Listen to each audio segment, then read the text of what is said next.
బెల్లం అట్టు రెడీ. ఏం చేస్తున్నావు అమ్మా? నేనా బెల్లం అట్టు వేయడానికి బెల్లం చెత్త కొడుతున్నా. రా చూపిస్తా. ఓహో, బెల్లం అట్లు ఇలాగే చేస్తావా? ఎలా చేయాలో చూపిస్తా చూడు. ఈ బెల్లం ఉంది కదా, ఇదంతా తీసేసి ఈ గిన్నెలో వేసుకోవాలన్నమాట.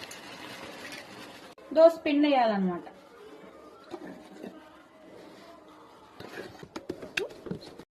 ఇలా బాగా మిక్స్ చేసుకోవాలన్నమాట. అమ్మా, నేను వెలిగిస్తా స్టవ్. జాగ్రత్త. పాన్ పెట్టి ఆయిల్ వేసి, పలుచగా వేయకూడదు. చూద్దాం ఎలా ఉందో.